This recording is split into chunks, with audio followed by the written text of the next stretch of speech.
অন্যায় যখন নিয়ম হয়ে ওঠে, প্রতিরোধ তখন কর্তব্য হয়ে দাঁড়ায়। অন্যের আচরণের জন্য নিজের আভ্যন্তরীণ শান্তি নষ্ট হতে দেওয়া উচিত নয়। যে কোনো কাউকে যে কোনো মূল্যে পরাস্ত করার বাসনা মানুষকে প্রায়শই অমানবিক, অনৈতিক আর অপরাধের রাস্তায় নিয়ে যায়। অন্য কারো জন্য যোগ্য হয়ে ওঠার আগে নিজের জন্য যোগ্য হয়ে ওঠো। কারণ মানুষ অন্যকে বুঝতে গিয়ে নিজেকে বুঝে উঠতে পারে না। ভালো সম্পর্ক তখনই তৈরি হয় যখন কেউ তোমার অতীতকে গ্রহণ করে, বর্তমানকে সমর্থন করে, তোমাকে ভালোবাসে আর ভবিষ্যতের জন্য উৎসাহ দেয়। মানুষ সবচেয়ে বেশি প্রেমে পড়ে কিসের জানেন? কথা বলার ধরন, অভিব্যক্তি, স্বর, রুচিবোধ আর শব্দচয়ন। শুধু কথা দিয়ে কাউকে মেরে ফেলা যায়। কথা দিয়ে স্বপ্ন বাস্তবায়নের অর্ধেক কাজ হয়ে যায়। কথা দিয়ে ঝগড়া বাঁধিয়ে দেওয়া যায়, আবার ঝগড়া মিটিয়েও দেওয়া যায়। কচু পাতা দেখেছেন নিশ্চয়ই, ওপরটা সবুজ কিন্তু ভেতরটা চুলকানিতে ভরা। তেমনি কিছু মানুষ আছে, ওপরে মানুষের মতো দেখতে হলেও ভেতরটা আবর্জনাতে ভরা। আপনি কি খুব রাগী?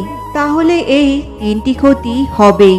এক, অতিরিক্ত রাগ বা মেজাজ মানুষের মনে বিষণ্ণতা তৈরি করে আর এর থেকে মানসিক সমস্যা তৈরি হতে পারে।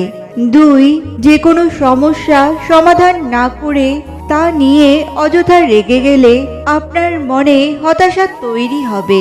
শুধু তাই নয়, রাগ হলে স্ট্রেস বাড়ে, যা থেকে কাজে মন বসে না। মানুষের থেকে দূরত্ব সৃষ্টি হয়, এর ফলে একাকিত্ব গ্রাস করে মানুষকে। তিন, গবেষণা বলছে সুখী মানুষ দীর্ঘদিন বাঁচে। তাই অযথা রেগে না গিয়ে আনন্দে থাকুন এবং দীর্ঘদিন আনন্দে বাঁচুন। রেগে গিয়ে নিজের আয়ু ক্ষয় করবেন না। যে সমাজে সম্মানের মাপদণ্ড সম্পদের ওপর নির্ভর করে, সেখানে যদি বেশিরভাগ মানুষের নজর অন্যের সম্পদের উপর থাকে, তাহলে অবাক হওয়ার কিছুই নেই। আপনি চলে যাওয়ার কথা বললেই যে মানুষটা আপনাকে হাতে পায়ে ধরে থেকে যেতে বলে, সেই মানুষটারও কিন্তু আত্মসম্মান বোধ আছে, তবে তার কাছে আপনার চেয়ে দামি না। আপনি ঘুমিয়ে যাওয়ার পরেও যে মানুষটা না ঘুমিয়ে আপনার কণ্ঠস্বর শুনবে বলে কল করে যায়, আপনার মতো সেই মানুষটারও কিন্তু কাজ থাকে, তবে আপনার কণ্ঠস্বরের থেকে মূল্যবান নয়।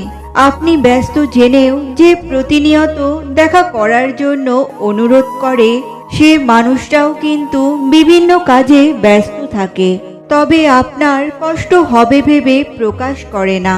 আপনি হাজার অবহেলা করার পরেও যে মানুষটা আপনাকে ছেড়ে যায় না, বরং আঁকড়ে ধরে, সেই মানুষটারও কিন্তু সহ্য করার ক্ষমতা খুব কম, তবে আপনার ক্ষেত্রে তা পারে না।